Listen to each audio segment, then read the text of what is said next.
À travers cette vidéo, nous allons faire un exercice type que vous retrouverez dans le chapitre phénomènes aléatoires, autrement dit les probabilités conditionnelles. Donc là, vous avez l'énoncé qui apparaît complètement. On vous laisse le temps de le lire, donc vous mettez pause à la vidéo, lisez l'énoncé, et on va le corriger question par question. Donc c'est un exercice type sur les probabilités conditionnelles à l'aide des arbres pondérés. C'est parti, on y va pour la première question. Vous avez pris en compte maintenant l'énoncé, on passe à la première question ici, c'est compléter les branches de l'arbre de probabilité pour qu'il représente la situation décrite dans l'énoncé. Donc dans un premier temps, nous avons ici un arbre de probabilité qui est proposé, donc il y a ceux qui ont pris la carte de fidélité, et ensuite c'est ceux qui ont dépensé plus ou moins 300 € annuellement. Donc ici, si on lit l'énoncé, donc on sait qu'il y a 60% qui ont pris la carte. C'est pour ça que ici c'est noté 0,6. Or, si P de F c'est 0,6, PF de F bar, ça va être 0,4. Parce que la somme des deux est égale à 1. Donc ici vous avez 0,6, là on a 0,4. Maintenant, parmi les clients munis d'une carte de fidélité, donc parmi les clients qui sont munis d'une carte de fidélité, 70% ont dépensé plus de 70 €. Donc ici on va voir 0,7. Parmi ceux qui ont pris une carte de fidélité, 70% ont dépensé plus de 300 €, donc c'est ici 0,7. Et la somme des deux branches ici va faire 1, donc ici nous allons avoir 0,3. Ensuite on continue. Alors que seuls 40% des clients sans carte ont dépensé cette somme annuellement, donc c'est-à-dire qu'ils ont dépensé 300 €. Donc c'est-à-dire que parmi ceux qui n'ont pas pris la carte, on sait qu'il y a 40% qui ont dépensé plus de 300 €, donc ça fait 0,4 ici. Et ici, vous allez avoir 0,6.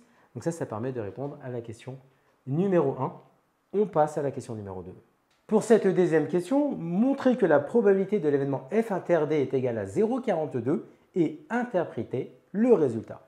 Donc pour s'y prendre, dans un premier temps, on va traduire en français le F inter D. La probabilité que le client possède une carte de fidélité et qu'il dépense plus de 300 € se traduit par P de F inter D. La notion de inter, F inter D, on va le traduire en mathématiques en français par le et. C'est pour ça que la probabilité F inter D se traduit en français. La probabilité que le client possède une carte de fidélité, parce que c'est F, et qu'il dépense plus de 300 € se traduit par P de F inter D. Donc ça, c'est en termes de sémantique. Maintenant, pour calculer la probabilité de P de F inter D, il nous suffit de faire le produit des probabilités des branches passant par le chemin F, puis par D. On veut F inter D, on va prendre la première probabilité qui passe par F et ensuite par la probabilité qui passe par D pour que ça nous donne P de F inter D. D'accord? Donc ici, ça nous fait quoi comme calcul? Si on reprend ça en français, maintenant si on le prend en mathématiques, P de F inter D, c'est égal à P de F, parce que c'est cette valeur-là, P de F, fois P de D sachant F. Donc là, c'est une probabilité conditionnelle. Donc c'est P de D sachant F. Et donc ça nous fait P de F inter D égale à P de F fois P de D sachant F. Et donc P de F inter D, c'est égal à 0,6 fois 0,7, parce on a dit les produits des branches, passant par F puis par D. Donc 0,6 fois 0,7, ça nous donne bien 0,42. Donc si on interprète le résultat, la probabilité que le client possède une carte de fidélité et qu'il dépense plus de 300 € est égale à 0,42. On passe à la question suivante. Pour cette troisième question, on souhaite calculer la probabilité de P de F bar inter D. Donc comme précédemment, on va traduire F bar inter D. Donc la probabilité que le client ne possède pas de carte de fidélité, parce que c'est F bar, inter et qu'il dépense plus de 300 €, se traduit par P de F bar inter D.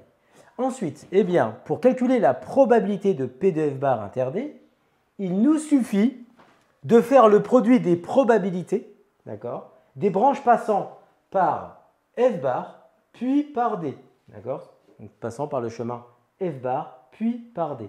Donc ça signifie que si on veut calculer P de F bar inter D, on va faire dans l'absolu 0,4 fois 0,4, mais ce premier 0,4, ça correspond à P de F bar.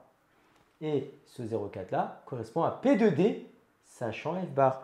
Donc on va l'écrire fois P de D, sachant F bar. Donc ensuite, eh bien, P de F bar inter D est égal à 0,4 fois 0,4. Et donc finalement, P de F bar inter D est égal à 0,16. Donc si on veut donner l'interprétation, il suffit de dire que la probabilité que le client ne possède pas de carte de fidélité et qu'il dépense plus de 300 € est égale à 0,16. On passe à la question suivante. Pour cette quatrième question, on doit déduire la valeur de la probabilité de l'événement D. Donc ici, nous devons calculer la probabilité de l'événement D. Donc la probabilité de l'événement D est la probabilité des chemins qui arrivent en D. Donc, dans notre arbre de probabilité, si on cherche la probabilité de l'événement D, on va chercher les chemins qui arrivent en D. Et donc en fait, on en a deux. C'est pour ça qu'on écrit que cela se traduit par la probabilité de l'événement D. C'est P de F inter D plus P de F bar inter D. Donc ce sont les chemins qui arrivent en D. Vous en avez deux ici. Vous avez celui-ci et celui-ci. Donc F inter D et F bar inter D. Donc on traduit la probabilité de l'événement D, c'est P de F inter D plus P de F bar inter D. Et ça tombe bien parce que ces deux valeurs-là, on les a déterminées aux questions précédentes. Donc P de F inter D, on sait que c'est 0,42. P de F bar inter D, c'est égal ici à 0,16. Il nous suffit d'additionner les deux et on obtient pour la probabilité de l'événement D la valeur 0,58. On passe à la question suivante. Pour cette cinquième question, on souhaite déterminer la probabilité de l'événement F sachant D. Donc c'est une probabilité conditionnelle. On vous donne la formule que nous devons utiliser et on l'applique dans notre situation. Donc P de F sachant D, c'est la probabilité de P de F inter D sur la probabilité de l'événement D. Or, d'après les questions précédentes, on a à la question 2 et à la question 4 permis de trouver les deux valeurs dont nous avons besoin pour calculer ce quotient. Donc P de F sachant D est égal à 0,42 sur 0,58. On utilise la calculatrice et après un arrondi à 10-3 près, on obtient comme valeur pour P de F sachant D environ 0,724. On passe à la dernière question de l'exercice. Pour cette dernière question, on souhaite vérifier si les événements F et D sont indépendants.